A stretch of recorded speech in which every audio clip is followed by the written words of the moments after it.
ये खुली चुनौती दी है उसने इंडिया को, जिसका जवाब इंडिया बहुत बखूबी देना जानता है, इसमें कोई शक नहीं। पाकिस्तान अपनी कैपेबिलिटीज भूल रहा है शायद। अब पाकिस्तान चाइना के बने हुए जो ड्रोन्स हैं, जो छोटे ड्रोन्स हैं, उनके जरिए छोटे बम जो है वो अब जम्मू कश्मीर के अंदर भेज रहा है। इमरान खान जब पावर में आए तो उन्होंने भी यही कहा कि कोई पाकिस्तानी अगर गन उठा के मकबूजा कश्मीर में जाके जिहाद करेगा तो वो पाकिस्तान की सर्विस नहीं कर रहा, वो पाकिस्तान के साथ दुश्मनी कर रहा। तो गाइस, आप लोग तो जान रहे हैं कि कल रात 1:30 से 2 बजे के आसपास जम्मू कश्मीर में इंडियन एयरफोर्स के ऊपर 2 ड्रोन अटैक्स हुए हैं और दोनों नाकामयाब रहे। मतलब किसी को भी जानो माल की क्षति नहीं हुई है और इन्वेस्टिगेशन चल रही है और जिसका पूरा संदेश जो है वो पाकिस्तान के साइड ही जाता है, क्योंकि पाकिस्तान ने रिसेंटली चाइना से कुछ ड्रोन्स परचेज़ किए हैं और मतलब उसका क्या मोटिव है पाकिस्तान का, ये तो खैर सभी को पता है।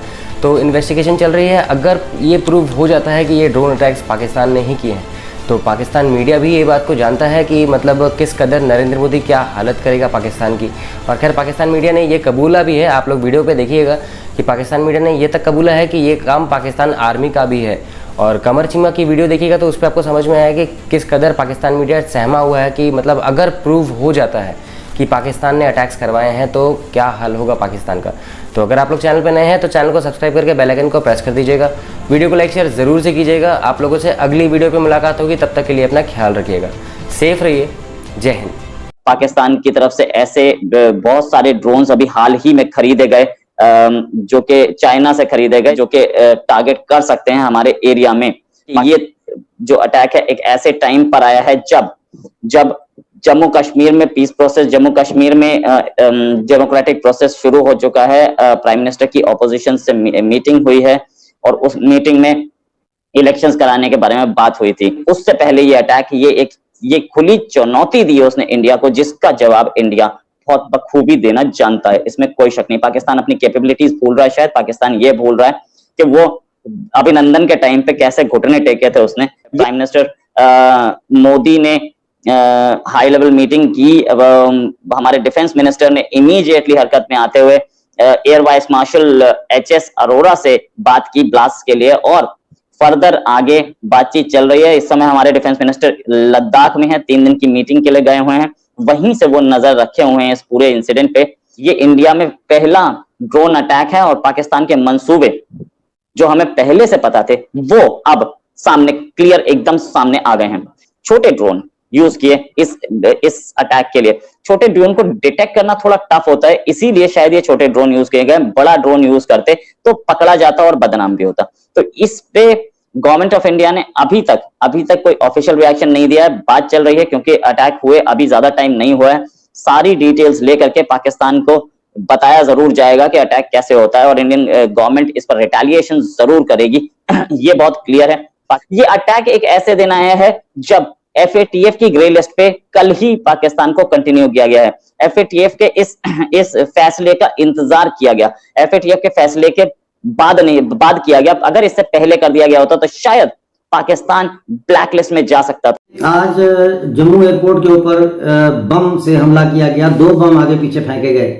ये बम ड्रोन्स के जरिए फेंके गए। नाजरीन, मेरी जो कंफर्म इतला है उसके मुताबिक ये जो ऑपरेशन हुआ है जम्मू में, इसको लीड किया है ब्रिगेडियर इरफान, कमांडर 505। इसके जो ऑर्डर्स हैं वो उनको आए हैं मेजर जनरल आसिम मलिक से। और कल ये जो ड्रोन जिसने ये हमला किया है, इसके लिए कल 3 ड्रोन जो है वो मंगला से LOC के एक खास मकाम पर पहुंचाए गए और वहां से आज ये एक ड्रोन गया। बाकी जो 2 ड्रोन थे वो बैकअप ड्रोन थे कि इनकेस अगर पहला ड्रोन डिटेक्ट हो जाता है इंडिया के रडार सिस्टम में तो फिर दूसरा ड्रोन जाएगा और अगर वो भी हो जाता तो तीसरा, इसलिए बैकअप प्लान भी रखा हुआ था। पाकिस्तान ने अब भारत के खिलाफ जो लड़ाई है उसमें एक तब्दीली पैदा की और वो तब्दीली ये है कि इन्फिल्ट्रेटर्स को डायरेक्टली भेजने के बजाय अब पाकिस्तान चाइना के बने हुए जो ड्रोन्स हैं, जो छोटे ड्रोन्स हैं, उनके जरिए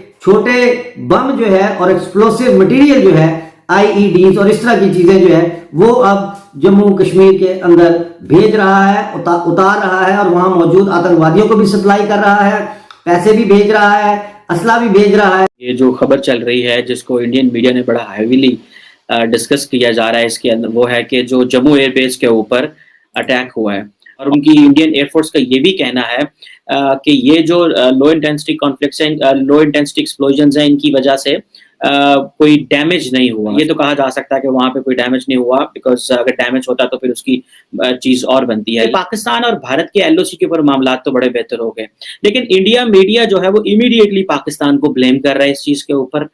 मुझे ऐसे लग रहा है कि अगर इस तरह इंडियन मीडिया कॉन्टिन्यूसली ब्लेम करेगा तो उसके जो कॉन्सिक्वेंसेज ये हो सकते हैं कि जो भी ट्रस्ट अचीव हुआ दोनों ममालिक के दरमियान वो जा सकता है। हमें ये चाहिए कि हमें मजीद कोऑपरेशन चाहिए, हमें मजीद अंडरस्टैंडिंग चाहिए, ताकि कुछ इस तरह का ना हो जिससे दोनों ममालिक के दरमियान जो चीज़ें, जो डिविडेंड्स हमने रिसेंटली कुछ महीनों में अचीव किए हैं वो ख़राब हों। अगर रिपोर्टिंग देखेंगे जो मीडिया से आ रही है तो रिपोर्टिंग तो ऑब्वियसली वो नाम कहेंगे जी ये पाकिस्तान कर रहा है, लेकिन मेरा ख्याल है कि अगर हम इस तरह करेंगे तो हम किसी सोल्यूशन पे तो नहीं पहुंच पाएंगे। पाकिस्तान की पॉलिसी बड़ी क्लियर है। पाकिस्तान की पॉलिसी ये है, और अगर आपको याद हो कि रिसेंटली इमरान खान जब पावर में आए तो उन्होंने भी यही कहा कि कोई पाकिस्तानी अगर गन उठा के, वेपन उठा के मकबूजा कश्मीर में जाके जहाद करेगा तो वो पाकिस्तान की सर्विस नहीं कर रहा, वो पाकिस्तान के साथ दुश्मनी कर